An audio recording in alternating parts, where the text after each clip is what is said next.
you've written about some of these kind of fundamental facts of the border as a regime and how it helps us kind of understand and piece together a lot of these kind of calamities. I only start with the murder of Renee Good because it seems to be dominating the news still recently and sparking protests across the United States. You wrote on social media that ICE, Immigration, Customs and Enforcement, is just the most visible terrorizing arm of immigration enforcement. And I wanted to ask, why did you feel the need, I guess, to stress that the push now to abolish ICE has to be combined with the abolition of all bordering regimes? You said, abolition of policing and more broadly, the ending of imperialism. Why is it important right now in the wake of this murder to understand these things as linked? Yeah, I think it's important right now in particular because in the past few years, but certainly in the past year, there has been a push to abolish ICE, right? There are so many polls coming out that say more and more Americans are horrified by ICE, opposed to ICE. Rating approvals for ICE has dropped. There's all these stories about people who voted for Trump who said, I voted for Trump, but I didn't vote for ICE. And so I think it is one of those moments that many movements often confront, which is, you are part of calling for things. So in this case, calling for an end to deportations and detentions and trying to magnify the violence of immigration enforcement as it connects to broader systems. But people tend to understandably only latch on to its most visible manifestation. So, there is an increasing number of people who are opposed to ICE, but who are frankly not opposed to immigration enforcement. They're just opposed to how ICE is doing it. They're opposed to ICE targeting the wrong people. They're opposed to how much the violence has become a part of their daily lives. And the kind of militarization of their cities, even a lot of, not all, but a lot of kind of American government officials who are opposing ICE are not necessarily doing it because they're opposed to immigration enforcement.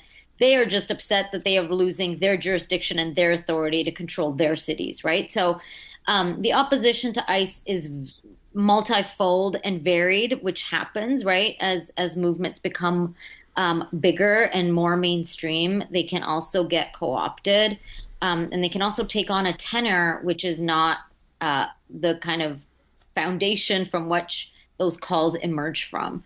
And so for me, it was important at this time, and I think for many others, to remind ourselves that the call to abolish ICE is not to abolish simply the most violent spectacle of immigration enforcement, which is horrific, but it is to actually end this violence, period, right? And to end all of the systems that uphold this violence. And so that is, the fact that policing and the carceral state is increasingly the reality of particularly countries in the imperial core. It is that the ideology of the border is one that is inherently intended to create and exploit others. And that violence is being globalized around the world. So it is important to not separate the call to abolish ICE from imperialism and ending capitalism. Yeah, and I think, you're right to sort of, point to this moment as a moment of opportunity that, shouldn't be reduced to just characterizing these masked men on the streets of the United States as like a Gestapo, ICE-stapo, these stormtroopers or whatever, but to see it as part of like a broader fascist wave. And one of the ways in which it seems like that fascism is taking hold and becoming mainstream is through communication and language. So I wanted to kind of talk about the response of the U.S. government to the killing of Renee Good, which was to label her things like a domestic terrorist and saying she's weaponizing her vehicle, all these things. The goals of authoritarianism seem to revolve around the manipulation of language. Like it was Obama that originally called Nicolas Maduro a security threat. And Trump framed their invasion of Venezuela as a law enforcement operation. So, is this just about flooding people's minds with kind of like conflicting disinformation? Does language matter right now? And should we be worrying to the extent that it feels like liberals are about the justifications that are being used to legitimize state violence? Yeah, that's a good question. I mean, I do think language matters, in that, of course, language shapes um, constructions. And, really, I think we do have to understand that fascism relies on othering, right? Like, fascism is unabashedly supremacist. Of course, so is neoliberalism. And fascism is not alone in that. Fascism is a continuity. But fascism very unabashedly uses and relies on domination and superiority and supremacy at its core. And so, in order, and it does it deliberately, right? It does it to give people the sense of domination when people are in crisis, right? We know neoliberalism and capitalism has created vast misery for people. And so, in order to give people the psychological wage, if drawing on Du Bois' work, of course, to give people the psychological wage of winning, Mm, this fake wage is domination, right? And so, how do you over time, across diverse experiences, create a false sense of domination is explicitly to create others.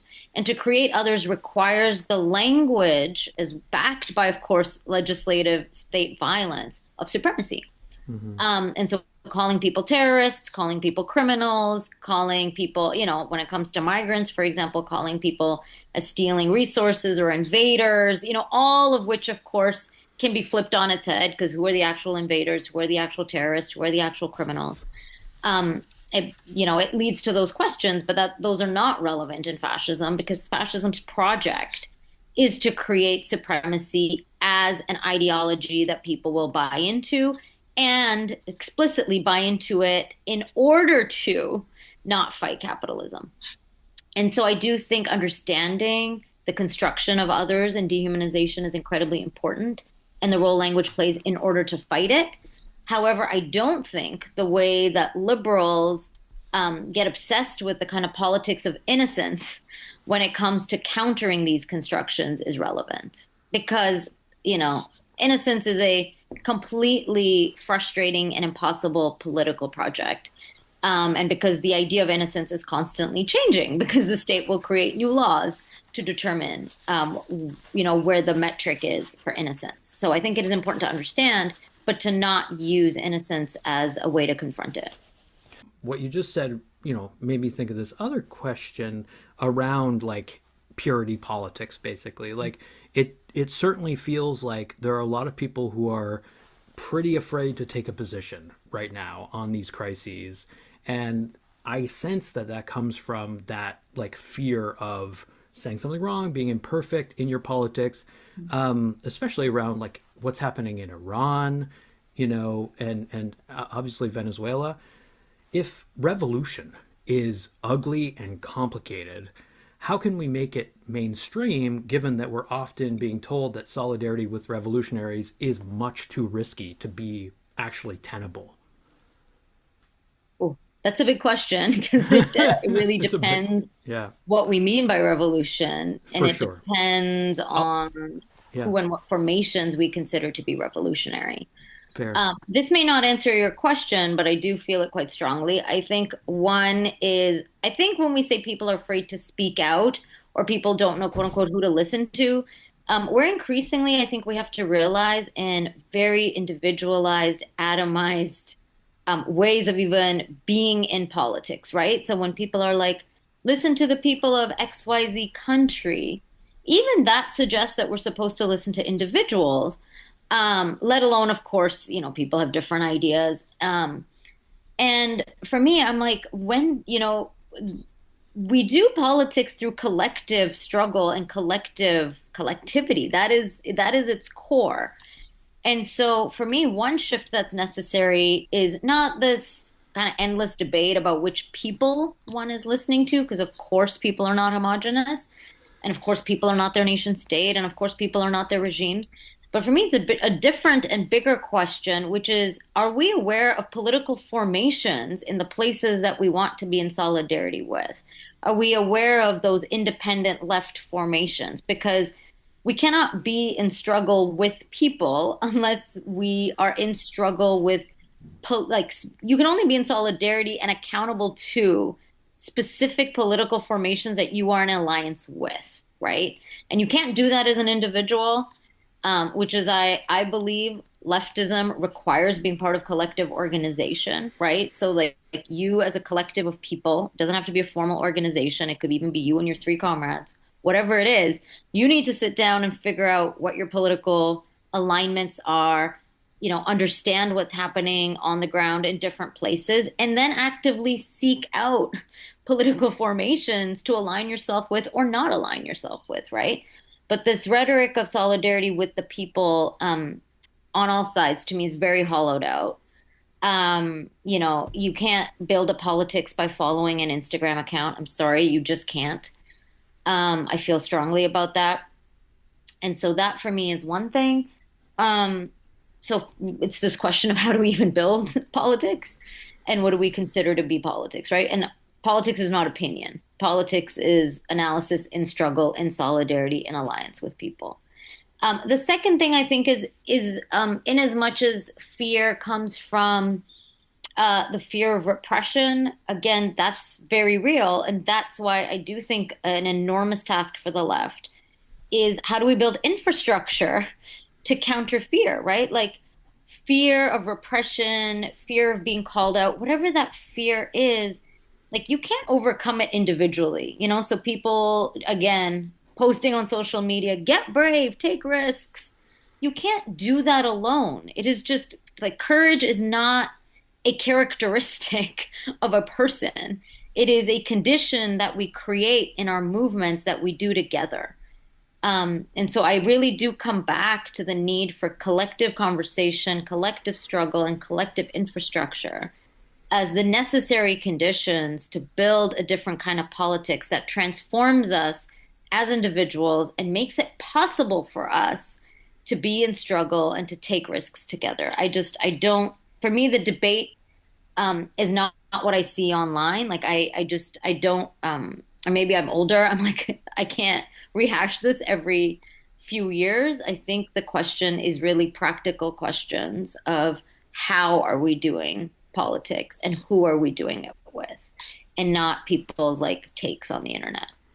Right. I agree. I mean, I spoke with Sarah Stein Lebrano about her book, Don't Talk About Politics. And, her argument in our conversation was like, politics is about the doing, not about the talking, right? And debate is often a dead end. I didn't even mention the question of Palestine, which you've written about and organized around. And, when I spoke to Abdal Jawad Omar, he said, like, the movement for the liberation of Palestine has never been stronger. And you can point to a discursive explosion as one of the reasons, but it's obviously not just that. That's not going to contest the fascist wave that I spoke to earlier. Yeah. To kind of go back to the question of Venezuela and now, the United States imperialist machine kind of targeting Greenland, Iran, etc. You have this Homeland Security advisor, Stephen Miller, making these absurdly fascistic appeals to like strength and force and power as like basic forces that he says have always driven world history. He says since the beginning of time, right? So making a claim to all of time. And, what's happening is this kind of rhetoric in the context of Iran, especially of like safeguarding liberal Western values, which has been used over and over and over again to kind of cover the imperialist ambitions, I would say, of the United States. The difference, it feels like, with the exception perhaps of Fox News, which is going to try and recycle some of these old ideas, it feels like the difference now is that like the Trump administration is pretty open about this use of force, this idea that might is right and international law is irrelevant. Do you feel like that's on some level unique, that, like that reclaiming of the Monroe Doctrine, rebranding of it? And that it, like, should we be shocked in some sense that the White House is openly supporting, for example, white nationalism and so on? And is that too a kind of moment of opportunity? Yeah, I think it's a good question because absolutely. I mean, I think that is one of the pillars of fascism, right? Is again like this overt supremacy, this overt dominance that doesn't pretend to rely behind, as we know, completely false facades of international law or so-called liberal values. Like that has always been a cover for violence, but fascism doesn't even pretend. It really goes back to explicit domination, war making, and militarism, and these kind of like lifeboat survivalist Darwinian theories. Um, However, I would say it's not unique to the US. And I think this is one of the things that we have to contend with is, if we understand fascism as evolving over time. And so historically, of course, when we've looked at fascism, our debates have been either really kind of circumscribed to the interwar European period or looking at the continuities of colonization and fascism, right? However, most conversations of fascism until recently have largely ignored fascism in other parts of the world. So, if we look at India, um, currently and, in the past, if we look at Philippines under Duterte, if we look at Brazil until recently, like there are so many fascist leaders outside of the imperial core. And those fascists have always been explicit about domination. Hmm. You know, Hmm. Modi, Duterte, Bolsonaro, like all were like literally kill them, kill them, kill Yeah. them. Like that was their rhetoric. And so I think Trump, um, for many in like say the US or Canada, may be quite jarring and understandably so, because also he's a fascist that leads the largest empire on the planet, Mm. which means that, the significance of a fascist in the United States, an openly fascist. I'm not suggest I don't adhere to the idea that fascism is not a continuity. I believe it's a continuity. But in that explicit way, I will say Trump is not an exception when it comes to looking at the rise of fascism around the world. And India recruits literally tens of thousands of people into fascistic paramilitaries that are Hindutva militaries, right? Paramilitaries. And so, with the like explicit paramilitaries who want to kill, who want to lynch, and that is their goal. And so I think it's really important to see absolutely what's happening as perhaps distinct from the past veneer of empire, while at the same time enacting the same violence, but explicitly so, but also the ways in which, you know, fascists like Donald Trump are in conversation with and learning from and often feel an affinity to fascists in other parts of the world that we pay less attention to. That's really interesting because I mean, my mind immediately goes to Trump's friendships with like Putin or Mhm. Netanyahu.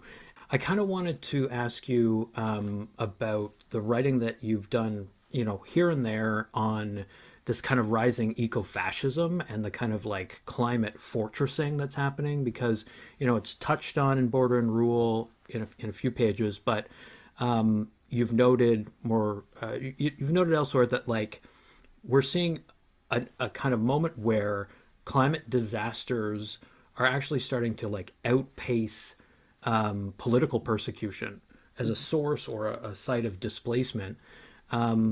The Pentagon. You cite the Pentagon, this report, for example, that says borders will be strengthened around the country to hold back unwanted, starving immigrants from the Caribbean islands. Borders are, as you say, becoming a key instrument in this kind of moment of a kind of scramble for resources and securitization. This is in the context of again the invasion of Venezuela and the claiming of Venezuela's unsurpassed oil fields for the American military machine, especially I would say. Like, how has your thinking around this eco-fascist moment maybe changed in light of like more recent events? Can you expand on the question of like what solidarity with Latin America looks like from like that kind of perspective of understanding ecofascism as a growing threat in the so-called core? Yeah, I think maybe for me the thing that's been consistent is looking at the ways in which ecofascism really is a rising trend. And I think one of the things that ecofascism really makes clear is that even as a lot of these leaders are climate deniers or claim to be climate deniers, you can see that they understand the consequences of the climate crisis through their eco-fascist policies, right? Like, why would you be so worried about climate displacement if you didn't even think climate change was real? And so ecofascism is the way in which we can make very clear that these political leaders actually do know that climate change is a very real threat. So, they're not denying the science, even as they may do that, because that is part of the disinformation. Um, and I think absolutely one of the things about ecofascism as well is that, fascisms of the past, again, if we're looking at the interwar period in Europe, have largely relied on and have offered people this kind of idea of the nostalgia of the past, right? A past Puritan state or so-called pure race. And they're very nostalgic fascisms. Incredibly violent, of course, but they're based on a sense of a nostalgia or a utopia, right? Like something that can be attained. I think one of the things that ecofascism does, that really we're seeing kind of in many other strands of fascism, is that it's apocalyptic. There is no past or future because of the climate crisis to return to. Instead, it's really a survivalist lifeboat, like, me and mine, whether that's the fortress nation state, or, my dominance gender when it comes to anti-trans violence, like whatever it might be, but it really is a much more nihilistic, apocalyptic kind of lifeboat theory that ecofascism relies on. And so, in that sense, I think ecofascism is showing us how fascism is evolving over time and how some of its kind of foundations are the same but very different because there is no positive future to offer to people. And so that's one thing. And then I think the question about ecofascism in the context of Latin America, I would say I don't particularly understand solidarity with Latin America in this moment in the context of fighting ecofascism. I think it really is in the context of fighting colonialism. And I think, not that they're not related, but I think for me, one is more squarely kind of prevalent and important to understand. And I think the other thing is understanding how transnational capital has also changed over time. Like it is not just straight resource colonialism. We know that the oil in Venezuela is, for example, crude, that, may or may not be able to be used in the traditional sense of or extracted in the same sense of the word as we've typically understood it. But also there's a lot more going on around, and here in terms of Latin America, which is that we also cannot separate it from what's happening in the Caribbean, right? The Caribbean is extremely important to the United States when it comes to hegemonic control and imperialism. We know that the Haitian Revolution has been punished for 200 years. And also increasingly the port economies that we see around the world, right? Like the logistics economy, the ways in which the UAE is controlling logistics around the Red Sea and the Mediterranean. The Zionist enemy claiming ports in Gaza that is being built by Indian capital. That's like literally has, the Israeli and Indian flag flying on the port of Haifa. And the ways in which the Caribbean is incredibly important to the United States in terms of maritime buildup for its military interests, for its transnational resort economy, and specifically for anti-migrant deterrence, because so many migrants from across Latin America traverse through the Caribbean. That I think is a big part of understanding solidarity with the Latin American left. Is that it's not just, it is, of course, the Monroe Doctrine, but the Monroe Doctrine 2.0 is in this era also looking at an entire transnational shift in how capital is accumulated and how the US is trying to establish control in a real or perceived multipolar world. And so I think solidarity with the Latin American left requires an attention to those kind of also not different, but shifting dynamics when it comes to transnational accumulation. And then that requires specific attention to, for example, solidarity with Indigenous communities across Latin America, right? It's not necessarily solidarity with particular nation states. It's solidarity with Indigenous communities who've been colonized, both by American imperialism and by, Spanish conquest as well. I, I want to maybe, think about this in the context that we're in here in so-called Canada. You've written about these stories that Canadians tell themselves about a certain exceptionalism and innocence, I think, that, allows us to keep our elbows up and keep the United States at arm's length and so on. But in Border and Rule, you say the declarations of Canadian multiculturalism work to effectively mask the reality of this commodified inclusion within sustained racial capitalist governance. So, I mean, Canadian tar sands crude is a absolute, ecological blight. And yet our current liberal government is sort of doubling down on the extraction of this resource as a kind of armed lifeboat ethics of like, we just need to short term think about the economy. And, at the same time, you have this like pouring of public money into securitization, 40% increase in the military budget, funding for more RCMP and Canada Border Services Agency officials. And, you've got, and this was the primary reason that I kind of wanted to speak to you. So you've also got the looming threat of even more criminalization and exclusion for migrants and refugees as Carney's government tries to push through Bill C-12 at like breakneck speed. This is a bill that's going to make big changes to Canada's already pretty brutal immigration system, linking it actually more closely to the U.S. I wonder if you could give people just basically like a sense of what is at stake here, what it proposes to do, where the bill is at, and how folks can show their opposition to it. Yeah, I think you laid it out so clearly, right? Which is that this kind of current phase of Canadian nationalism is, rooted as it always has been in settler colonialism, with Carney looking to extract more and more on Indigenous lands. Like I live in so-called BC, where pipelines are getting pushed through, and particularly egregious because both the provincial government, which is an NDP government, I mean, it's obviously not a fucking NDP government. It's just a right-wing government and a completely Zionist government. Are now who literally won power based on social movements opposing pipelines, now has the audacity to, basically belittle Indigenous consent and Indigenous self-determination. So I just want to point that out because it's happening federally, but it's also happening at all of these local levels, including by purportedly left governments, again, who are never left.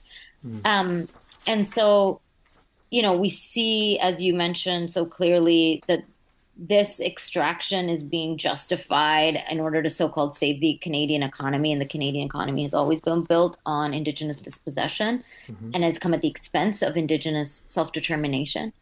And at the same time, these kind of both neoliberal and fascist tendencies, because they work in tandem, to securitize the nation state, right? Like Canadian jobs for Canadian workers only. If the economy is suffering, we have to extract and we have to build the economy.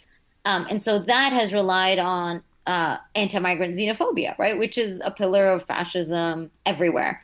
But I think what is important to understand about Bill 2 and Bill C-2 and Bill C-12 is that while they are increasing deportations and detentions, and it is horrific, in exactly the same way as you said, a continuity with the United States, and actually links more and more policies to the United States.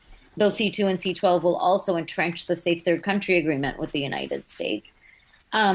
So even as these horrors of CBSA and ICE are kidnapping people and deporting people, they also rely on migrant labor, right? Like these economies need exploitable migrant labor. And so, one of the things that is important to understand is that anti-migrant violence is horrific and it is violent and it is racist.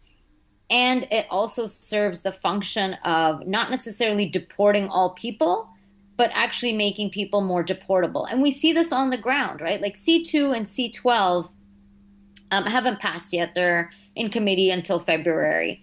And people can look at MRN Migrant Rights Network for actions that you can take around C2 and C12. But while this is still in play, literally so many migrants have said that their employers, because of this overwhelming anti-migrant climate that we're in, have literally told them, I'm not paying you for 2 weeks and you can't do anything about it because if you do, I'll call CBSA, right? And so they're relying on this anti-migrant climate to also maintain capital accumulation. So it is to create the condition of deportability and fear and precarity and deporting lots of people, but not deporting everyone. It's to create vulnerability. And I have extended family members who work in, underpaid, Amazon and, the shitty gig economy. And all of them have been talking about how they are so afraid to stand up to their employers right now because whether or not their employer will do it, you feel and internalize that anti-migrant violence, right? And so it's important to also know that for every horrific deportation and detention, the ripple effects are across the class of migrant workers, regardless of their immigration status, who are being made to feel deliberately more vulnerable. And who then, in this so-called, in this kind of attempt to revive the Canadian economy, that is the exploitation, the invisible exploitation that allows for the resuscitation of the economy, in addition to the extraction of resources. Yeah, and I think people have probably been reading about how this sort of like invasion of ICE into different neighborhoods leads folks that, maybe don't have status to like literally avoid public spaces, public Yeah. transit, like not go to, that's state terror, Mm-hmm. and what you're talking about is the way in which like we're actually seeing that here too with Mm-hmm. this criminalization, the making illegal, the illegalization of certain people. Yeah.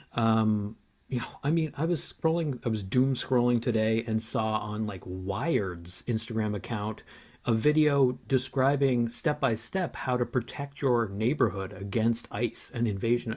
This is a tech journal that is talking about how to protect communities against the state.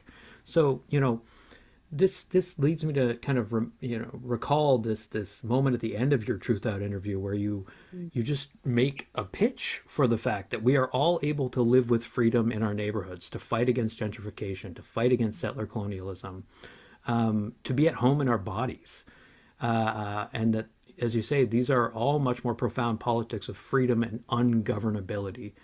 And I kind of maybe wanted to end with this question of like making oneself ungovernable, Mm-hmm. because that is very different from these other forms of politics that are often quite gestural, where you're supposed to kind of occupy the center, persuade, tell stories that engender empathy. If what you're facing is that level of state violence, then you can't. It becomes very difficult to ignore. So I wondered if you could kind of maybe expand on that idea of becoming ungovernable, and organizing basically to defend our communities against these different strategies of state aggression.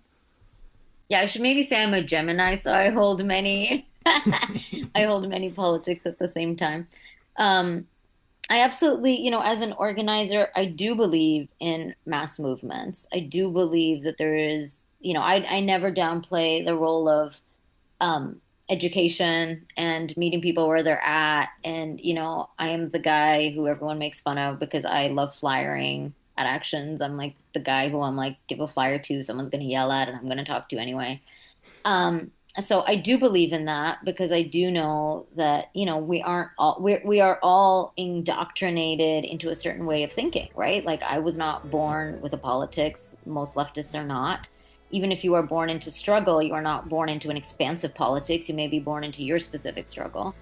Um, And so I do believe in that. And so for me, ungovernability is not kind of a contradiction to that. For me, ungovernability is how do we choose to carry ourselves, recognizing that convincing people won't be adequate. It's necessary, but it's not adequate, right? And certainly all the education in the world is not going to defeat militarism or imperialism. It will open people's eyes to it, which is so necessary, but it won't defeat it.